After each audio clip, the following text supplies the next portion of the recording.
ሃውሲንግ ፋይናንስ ሶሉሽን ለጽድቅ ነው የሚሰራው በሚያስብል ሁኔታ ተመዝጋቢዎች ከተመዘገቡ በኋላ እንዲሁም ሲመዘገቡ የሚቆጥቧቸውን የካፒታል ቁጠባዎች በጠቅላላ በልዩ ዝግ ሂሳብ ቁጥር አስቀምጦ አንድ ብር እንኳን ወለድ አያገኝበትም። እንዴት አላችሁ ሃውሲንግ ቤተሰቦች? ሃውሲንግና ሞዴሉን አስመልክቶ ለእናንተ መረጃዎችን ከመስጠት አንቦዝንም። ዛሬም በሌላ አዲስ ሀሳብ ከወለድ አልባነቱ ጋር ተገናኝቶ መረጃ ላቀብላችሁ ተገኝቻለሁ። እንደምታውቁት ሃውሲንግ የመዘገባቸውን ሰዎች ሲመዘግባቸው ጀምሮ በልዩ ዝግ ሂሳብ ቁጥር የሚያስቀምጡትን ገንዘብ ባንኮቹ በጻፉት መሰረት ይተዳደራል፣ ለታለመለት ዓላማ ይውላል።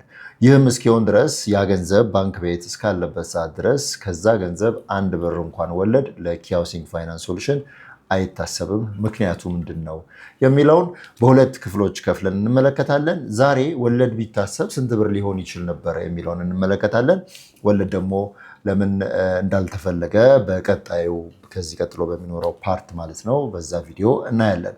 እንግዲህ ሃውሲንግ እስካሁን ድረስ ባለው ከ20 ሺህ በላይ ተመዝጋቢዎች አሉት። እነዚህ ተመዝጋቢዎች በጠቅላላ የሚከፍሏቸው ክፍያዎች የካፒታሉ ወደ ብሎክድ አካውንት ይገባል። ብሎክድ አካውንት ማለት ባንኮቹ በጻፉት መሰረት ለታለመለት ዓላማ የሚውል ነው። ከፍተኛ ቁጥጥር የሚደረግበት ነው። ይህ ቁጥጥር ከኛም ባለፈ በሚመለከተው የመንግስት አካል ጭምር የሚከናወን ነው።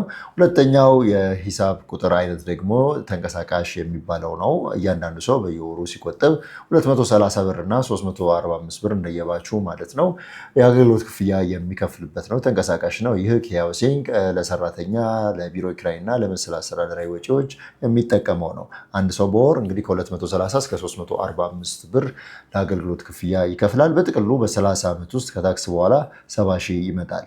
እንግዲህ ይህ ሆኖ እያለ በብሎክድ አካውንት የሚቀመጠው የገንዘብ መጠን በቢሊዮን እንደሆነ ይታወቃል።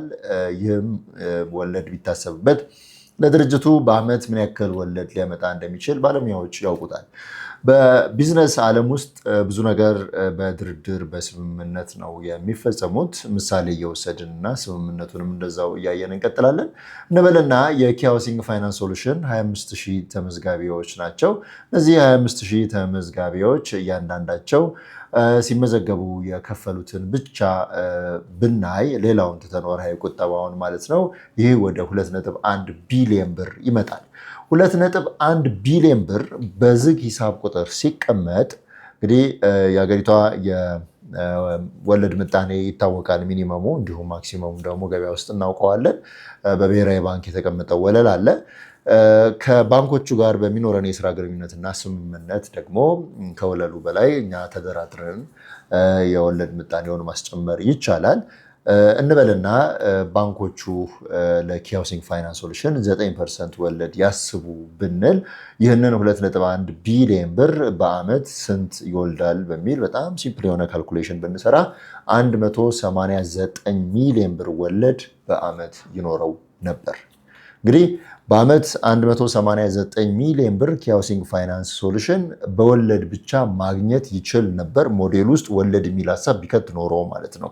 እንግዲህ 189 ሚሊዮን ብር እያንዳንዱ ሰው ሲመዘገብ ቅድሚያ ላይ ከከፈለው እና በዝግ ሂሳብ ቁጥር ከተጠራቀመው ብቻ ነው፣ ሌሎቹን ሳይጨምር ማለት ነው። እንደዚሁ እነዚህ 25 ሺህ ናቸው ብለን የተነሳናቸው ተመዝጋቢዎች በየወሩ ቁጠባቸውን ይቆጥባሉ። ወርሃዊ ቁጠባቸው ደግሞ ወደ 75 ሚሊዮን ብር ይመጣል። በዓመት ስንሰራው ደግሞ ወደ 900 ሚሊዮን ብር ይሆናል ማለት ነው። እንግዲህ እያንዳንዱ ሰው በየወሩ የሚቆጥበው ተጠራቅሞ ሲባዛ በዓመት ሲሆን ወይም ደግሞ በ12 ወር ሲሆን ወደ 900 ሚሊዮን ብር በዝግ ሂሳብ ቁጥር ውስጥ ይኖራል። ይህ ያው እንደየጊዜው ነው የሚሆነው። በአንድ ዓመት ጊዜ ውስጥ ግን ወደ 81 ሚሊዮን ብር አካባቢ ከዚህም ወለድ ይገኝ ነበረ። ሁለቱን ስንደምራቸው ሃውሲንግ ፋይናንስ ሶሉሽን አንድን ሰው መዝግቦ ወርሃዊ ቁጠባውን አስቆጥቦ በአንድ ዓመት ውስጥ ከወለድ ብቻ 270 ሚሊዮን ብር ያለምንም ተጨማሪ ኢፈርት ማግኘት ይችል ነበረ። ግን በኪ ሞዴል አሰራር መሰረት ሞዴሉ ውስጥ ወለድ አንጠይቅም፣ አንቀበልም ማለት ነው። ኪ ከማህበረሰቡ የሚሰበስበውን ገንዘብ በልዩ ዝግ ሂሳብ ቁጥር ሲያስቀምጥ በዛ ሂሳብ ቁጥር ባንኮቹ ሲያስተዳድሩት ለዛን ያክል ገንዘብ ቅድም ለጠቀስኩት እንግዲህ ተደምሮ ወደ 3 ቢሊዮን ብር ለሚጠቃ ገንዘብ አንድ ብር እንኳን ወለድ ሃውሲንግ ፋይናንስ ሶሉሽን አያገኝበትም። ይህ ምክንያቱ ምንድነው? የብዙዎቻችሁ ጥያቄ ነው። ለዚህም ነው ኪ ሃውሲንግ ለጽድቅ ነው እንደ የሚሰራው የሚያስብለው።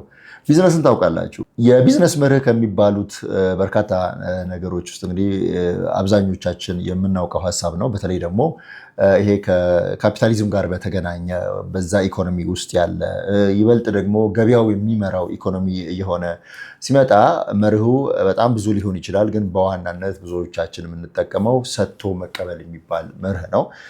ሰጥቶ መቀበል እንግዲህ እንደ ሀገርም የሀገርን ብሔራዊ ጥቅም ለማስጠበቅ ከዛም ባሻገር እንደ ተቋምም የተቋምን ኢንተረስት ወይም ደግሞ ጥቅም ለማስጠበቅ የምንከተለው መርህ ነው።